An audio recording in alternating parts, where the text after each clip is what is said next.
रात का सन्नाटा चारों ओर फैला हुआ था। ट्रक हाईवे पूरा सुनसान था। चारों ओर ठंड से हाड़ कपा देने वाली ठंड चल रही थी। हाईवे के चारों ओर घना जंगल था। उसी हाईवे पर एक मर्सिडीज दौड़ रही थी। उसमें 3 लोग सवार थे, राहुल, निधि और उनकी 10 साल की बेटी तानिया। राहुल अपने दोस्त सैफ के घर ईद की पार्टी में शामिल होने के लिए गया था और पार्टी करके घर लौट रहा था। निधि ने मुस्कुराकर ड्राइव करते हुए राहुल से कहा, कुछ भी कहो राहुल, आज तो ईद की पार्टी में मजा आ गया। हाँ, मेरा दोस्त बहुत ही बिंदास और हंसी मजाक करने वाला व्यक्ति है। मैंने देखा उसके घर पर शहर की एक से एक बड़ी हस्ती थी, मगर फिर भी वो उन सबको इग्नोर करके हमें इम्पोर्टेंस दे रहा था। हाँ, देगा क्यों नहीं, आखिर मेरा दोस्त जो है। सच में राहुल, अमेरिका से इंडिया लौटकर बहुत अच्छा फील हो रहा है। वैसे तुम्हारा दोस्त सचिन अभी तक नहीं आया अमेरिका से? निधि की बात सुनकर राहुल चौंक कर बोला, ओह शिट यार, उसका फोन आया था कि वो इंडिया आ रहा है। उसने बोला था कि मुझे एयरपोर्ट पर पिक कर ले। निधि बहुत नाराज होगा वो। कोई बात नहीं, उससे बोल देना कि तुम्हें बिल्कुल याद नहीं रहा, और फिर तुम्हें सैफ की इनवाइट की हुई ईद पार्टी में भी तो शामिल होना था। निधि ने इतना बोला ही था कि उसकी बेटी तानिया ने अपनी माँ की ओर देखकर कहा, मुझे भूख लगी है माँ, और प्यास भी। तानिया की बात पर निधि ने बुरा सा मुंह बनाकर उसकी ओर देखकर कहा, पार्टी में तो इतना खाया था तुमने, फिर भी भूख लगी है? निधि की बात पर तानिया ने मासूम सा चेहरा बनाकर कहा, कोई बात नहीं मम्मी, मुझे पानी ही पिला दीजिए। कितनी बार बोला है मुझे मम्मी मत बोला करो। पानी अभी नहीं है, आगे जाकर कोई शॉप पड़ेगी तो बोतल खरीद के दे दूंगी। निधि की बात पर राहुल ने मुस्कुराकर कहा, छोटी बच्ची है निधि, इतना नाराज होना सही नहीं है। राहुल ने इतना कहा ही था कि अचानक एक काली परछाई राहुल की कार के सामने आकर खड़ी हो गई। राहुल के पैर अचानक ब्रेक पर पड़ गए। गाड़ी तेज रफ्तार में थी। ब्रेक अचानक लगने से पलटते पलटते बाल बाल बची थी। राहुल के चेहरे पर भयानक ठंडी में भी पसीने की बूंद टपकने लगी। वो दोनों कार से बाहर निकल आए। निधि ने डरते हुए कहा, आखिर कौन था ये? ऐसा लगा जैसे कि कोई भयानक काली परछाई मेरे कार के सामने आकर खड़ी हो गई हो। वह दोनों काली रात के सन्नाटे में इधर उधर देखने लगे। तभी निधि को एक घने पेड़ के पास तो चमकीली हुई आंखें दिखाई दी। उसकी आंखें बिल्कुल भेड़ियों की तरह लग रही थी।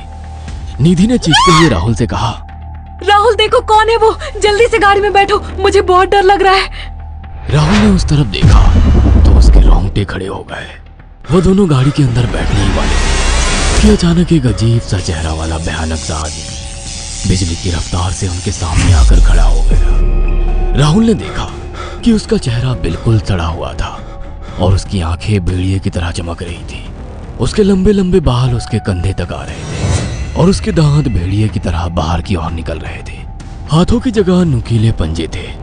राहुल को देखकर अजीब से अंदाज में हंसने लगा, मगर जैसे ही राहुल की नजर उसके कपड़ों पर गई, राहुल की आंखें फटी की फटी रह गई। वो हकलाते हुए बोला, भाईजान, भाईजान, मुझे माफ कर दो, मुझे छोड़ दो। राहुल ने इतना कहा ही था कि अचानक उस अजीब से देखने वाले भयानक आदमी ने अपने पंजों से राहुल की गर्दन कसकर पकड़ ली और एक ही सेकंड में उखाड़ कर जमीन पर फेंक दी। राहुल के धड़ से लाल रंग का खून का फुहारा फूट पड़ा। इस भयानक मंजर को देखकर निधि के गले से एक जोरदार चीख निकल गई। निधि इससे पहले भागती कि अचानक उस भयानक दिखने वाले आदमी ने निधि को पकड़ लिया और अपने नुकीले पंजे उसके पेट में गड़ा दिए और उसकी अतड़ियां बाहर निकाल दी। निधि की एक दिल दहला देने वाली चीख सन्नाटे को चीर गई। अचानक हवा का एक बवंडर उठा और वो भयानक सा दिखने वाला व्यक्ति देखते ही देखते बवंडर के साथ गायब हो गया। तानिया ने डरते डरते निधि के मोबाइल से पुलिस और सैफ को बुला लिया और कुछ ही देर में वहां चारों ओर पुलिस की गाड़ियां थी। पुलिस ने राहुल के दोनों दोस्त सैफ और सचिन को वहीं बुला लिया।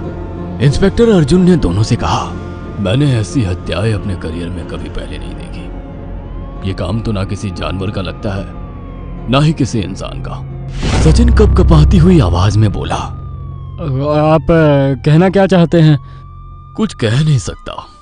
जिस किसी ने भी इन दोनों को मारा है उससे एक बात तो साबित होती है कि वो इन दोनों से हद से ज्यादा नफरत करता था। अब सारी सच्चाई तो ये बच्ची ही बता सकती है। इतना बोलकर इंस्पेक्टर अर्जुन तानिया के पास चला गया, जो बेहद डरी हुई थी।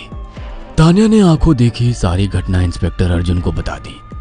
तानिया की बात सुनकर इंस्पेक्टर अर्जुन कंफ्यूज चेहरा लेकर मोबाइल पर किसी से बात करने लगे। सचिन इंस्पेक्टर के पास आ गया और सैफ भी डरता हुआ इंस्पेक्टर अर्जुन के पास आकर बोला, क्या हुआ इंस्पेक्टर? तानिया ने क्या बताया? उसने जो बताया वो काबिले यकीन नहीं है। उसकी बात पर किसी भी तरह से यकीन नहीं किया जा सकता। फिर भी कुछ तो बताया इंस्पेक्टर। हाँ, उस बच्ची के मुताबिक एक भूत ने निधि और राहुल को बड़ी बेदर्दी से मारा है। इंस्पेक्टर की बात सुनकर दोनों बुरी तरह से चौंक गए। क्या मतलब है इस बात का? बच्ची बेहद डरी हुई है। हम आगे की तफ्तीश जारी रखेंगे। निधि और राहुल तो चले गए, अब तानिया को मैं रख लूंगा। नहीं नहीं, राहुल मेरा अच्छा दोस्त था। तानिया अब मेरे साथ रहेगी। देखिए, बच्ची के माँ बाप अब इस दुनिया में नहीं है और आप दोनों भी शादीशुदा है। मुझे नहीं लगता कि आप दोनों बच्ची की सही से देखभाल कर सकते हैं। मेरी कोई औलाद नहीं है। मैंने अपनी पत्नी को फोन कर दिया है, वो भी IPS ऑफिसर है। ये बच्ची आज से मेरे साथ रहेगी। उसका मासूम चेहरा मेरे दिल में उतर गया है। अब तुम दोनों जा सकते हो। पूछताछ के लिए मैं जब भी तुम्हें बुलाऊं तुम दोनों आ जाना। इंस्पेक्टर ने ये बात बोली ही थी कि अचानक वहां पर मौसम बदल गया। चारों ओर काली घटाएं छा गई और एक भयानक बवंडर उठा और देखते ही देखते सब पुलिस वालों के सामने वो भयानक चेहरे वाला आकार सबके सामने खड़ा हो गया। उसको देखकर सबके रोंगटे खड़े हो गए। देखते ही देखते उसने अपने भयानक पंजे सैफ की आंखों में डालकर उसकी आंखें निकाल ली। सैफ ने चीखते हुए वहीं दम तोड़ दिया।